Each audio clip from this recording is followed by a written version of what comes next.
السلام عليكم ورحمة الله وبركاته. يا صباح الورد، يا صباح الفل، يا صباح الياسمين على كل حبايبي الحلوين اللي مشتركين، واللي مش مشترك معانا يشترك ويفعل زر الجرس عشان يوصل له كل جديد. صباحكم فل، صباحكم قشطة، صباحكم زي العسل. تعالي صلي على النبي كده وزيدي النبي صلاة، وحدي الله وادخلي على شركة يوميات، ان انا عامله لك عروض وخصومات وتخفيضات جميلة جدا. هسيب لك رقم الباشمهندس محمد في اول تعليق مثبت لو حابة تعملي اي شغل. بصي بقى، شغل يعني ايه؟ تفتحي قناة على الفيس، على اليوتيوب، اي حاجة يعني. بصي يا ست الكل، ده الجزء التاني من الروتين بتاع الريسبشن. انا معلش اسفة جدا جدا جدا جدا لكل اللي دخلوا سأل عليا، اللي معرفتش ارد عليهم، اللي اتصلوا بيا من خارج مصر. والله يا جماعة حقكم عليا، انا بقالي فترة بروح وباجي المستشفيات وتعبانة جدا جدا جدا يعني. لسه صوتي بدأ يتحسن النهاردة شوية، عشان كده قدرت ان انا اسجل لكم الفيديو، لان الفيديوهات دي عندي قديمة. يا جماعة الفيديوهات دي قديمة عندي، مش جديدة. تمام. يعني هقول لكم الفيديو ده حوالي 15 يوم كده، من 10 15 يوم يعني. وفي فيديو تاني برضو متصور، ولا مش عارفة، فيديوهين من بتاع 10 15 يوم. انا اصلا اساسا يعني ممنوعة من الحركة نهائي. يعني شفتوا مثلا، هقول لكم ايه، لو مثلا بيبي صغير كده، حركة اطفال يعني، اخر قرار خالص وصلوا له الدكاترة، يعني لما تمشي يمشي ببطء شديد جدا، مرحلة وقت معين، بس لحد وقت معين كده هيعدي ان شاء الله كله خير. بصي، اهم حاجة ان يكون ربنا فاكرك، وطالما ربنا فاكرك بالخير والحلو كله، خلاص ولا يهمك بقى، ما يهمكيش اي حاجه، وما تزعليش من اي حاجه. وطبعا بصوا يا جماعه، انتوا شايفيني انا بعمل ايه. انا لميت بالمكنسه الكهرباء كده وسيقت، وبعد كده حطيت حته بياضه كده على الكراسي بتاعه السفره، عشان احمد بس بيطلع يلعب عليها وكده، وهيبوظ الدنيا. الكتب اللي هناك دي بتاعة الولاد، بقالها سنتين والله ما عارفة اطلعها ابيعها. وانا بروق كده وبرتب الدنيا وبشتغل في الاوض، فطلعتهم وحطيتهم في المكان اللي هناك ده. يعني اقسم لكم بالله، والله ورحمة ابويا، لسه زي ما هما موجودين. انا الاول بس كده حابة ان انا اقدم تعازي طبعا اخواتنا من المغرب. ربنا يصبر قلبكم ويعدي الفترة دي عليكم على خير كده يا رب العالمين، وما يجيب لكوش اي حاجة وحشة ابدا ابدا ابدا ابدا. ويا رب كده تخلص بقى، وما يبقاش في اي حاجة تاني تزعلكم ولا اي حاجة تحزنكم ابدا يا رب. ده قضاء ربنا يا جماعة، كلنا عارفين ان يعني احنا كلنا هدايا، وربنا بيستردها تاني، فما نزعلش يعني. بس فعايزه اقول لكم بجد بجد، الفتره دي انا عايزه اقول لنفسي كلمتين، والله ليا انا. انا اسفه في ان انا اهملت فيك يا نفسي، واهملت في صحتي، واهملت في حياتي، في حاجات كتير. تنازلت عن حاجات كتير في حياتي واهملت فيها، والنتيجة صعبة عليا قوي المرة دي بصراحة. انا الفترة دي يا جماعة تعبانة تعب شديد جدا جدا جدا. انا ما تعبتوش قبل كده، ما مرش عليا. اتكلم خالتك عايزاك. ما مرش عليا خالص الفترة دي. ف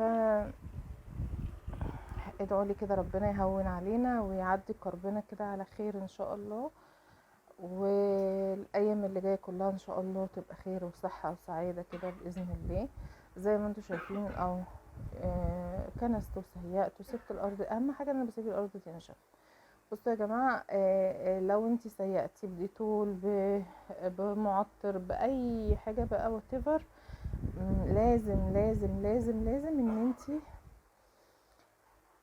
تسيبي الارض تنشف. عايزه اقول لكم النيش اهو، اللي كان وقع اتكسر عليا كذا حته كده الحمد لله. وعندي والله فيديوهات ليه وهو واقع متكسر والحاجات، ما هبقى احطها لكم في اي فيديو المره الجايه ان شاء الله تشوفوها يعني. دي البرفن بتاعه الولاد كلها، حبيت ان انا المها واحطها في حاجه. عايزه اقول لك كلمتين لو انت بتشوفيني وبتتابعيني يا ريت تكتبي لي كده كومنت 2 3 4 10 كومنتات، بتبقى حلوه الفيديوهات يا جماعه، بترفع ريتش القناه شويه، وبالله عليكم لايكات. يعني انا بشوف مشاهدات يعني هي مش كتير ولا اوفر ولا حاجه، انا والله حزين على تعبي وشقايا وعلى قناتي، بس حسبي الله ونعم الوكيل في اللي السبب ان ريتش قناتي يقع كده. تمام، ان انا اتعب وازعل واتضايق واتعصب وما اشتغلش لان ده شقى سنين يا جماعه، ده شقى سنين وتعب لحد ما وصلت لكده، ده تعب والله. فقدر الله ما شاء فعل بقى، ونصيبي وقدري. انا عايزاكم بس تحاولوا الفتره دي تشوفوا الفيديوهات وتشيروها لاصحابكم وحبايبكم واخواتكم، ويا ريت تتفاعلوا مع الفيديوهات شويه على القناه، الفيديوهات القديمه والفيديوهات الجديده، وتحطوا اللايك ده بيرفع من ريتش الفيديو شويه وبيخليه ينتشر لناس كتير تشوف، بس مش اكتر من كده والله. وانا حباكوا جدا وعارفه ان انتوا بتحبوني ومش هتقصروا معايا، وللمره المليون بتاسف جدا جدا جدا لكل الناس اللي دخلت حاولت تتواصل معايا او تكلمني تطمن عليا وانا ما عرفتش هرد. يا جماعه حقكم عليا غصب عني. انا عايزه اقول لكم ان انا بقوم من مكاني من على السرير بقع في نفس المكان. يعني انا مثلا عزكم الله لو عايزه اقوم ادخل الحمام بفضل قاعده على حرف السرير بتاعي يجي ربع ساعه لحد ما استعيد قواتي كده واقدر اقوم. هي حاجه بسيطه كده. وكنت حتى امبارح لا اول امبارح كنت اول امبارح في المستشفى وعامله اشعه مقطعيه على المخ، لان بيجيلي دوخه شديده جدا جدا جدا. الدوخه دي بصراحه مش النهارده ولا بكره، انا بقالي شهر في موضوع الدوخة دي والزغللة وممكن ابقى واقفة بشتغل الاقي نفسي وقعت. بتهيألي انا قلتلكوا كذا مرة في الفيديوهات اللي فاتت ان انا بدوخ وبحس بدوخة جديدة وبقع من طولي وكده. فلقيت عندي حاجات كتير عاوزة بقى تظبيط وتصليح كده، عايزين نروح لميكانيكي يعني يمسكنا يظبطنا كلنا. بس عايزاكي ما تهمليش في نفسك وما تهمليش في صحتك، وخلي بالك من نفسك ومن صحتك. صدقيني والله العظيم ما في حاجة هتنفعك ولا في حد هينفعك، انتي صحتك وبس. صحتك هي اللي هتقومك، هتخدمي بيتك وجوزك وولادك وهتخدمي نفسك. وحتى لو ما عندكيش حد تخدمي نفسك، تقدري تقومي تجيبي لنفسك تشربي تاكلي.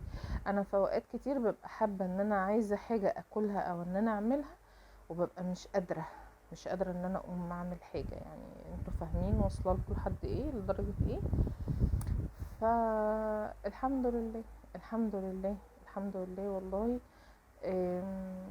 عايزه اقول لكم يعني انا بقيت مضطره ان انا اقوم واعمل اكل وكده، لان انا خلاص اخدت بقى ايه قرار كده جمهوري من الدكاتره اللي انا رحت لها كلها. ممنوع منعا باتا نهائي نهائي. انا كنت اصلا ممنوعه من زمان من الصلصات والزيوت والكلام ده كله. بس اهو كنت بقول ايه، اديني بعمل اكله واحده واديني باكل مع العيال وخلاص، انا هاكلهم الاكل المرضى اللي احنا بناكله. تعب لي معدتي وتعبني. فخلاص اخر حاجه خالص وصلت لها ان انا لو اكلت اي حاجه فيها زيوت فيها دهون فيها صلصات مسبكه يعني قصدي، او اي اكل من بره حتى لو مشويات، ممنوع منعا باتا نهائي من اكل بره. حتى لو اي حاجه مشويه، لو لحوم مشويه فراخ مشويه اي حاجه اي حاجه. فخلاص بقى قلنا خلاص باين لنا كده كبرنا يا جدعان ولا ايه، كبرنا وعجزنا خراش يا ناس خراش. احنا لسه ما دخلناش ما دوسناش في ال40 وبيقولوا السن ده سن حلو، لسه سن الناس الصغننين. عامة احلى حاجة فيها ان انا ببقى حابة سني وحابة وضعي وحابة شكلي والحمد لله. وعايزة اقول لكم احلى حاجة في الدنيا ان انا دايما راضية وبستغفر ربنا وبصلي على النبي وبقول احمدك واشكر فضلك يا رب، ولو عندك اكتر من كده حابب ترزقني وتهديني بيه انا راضيه. ايه رايكم بقى؟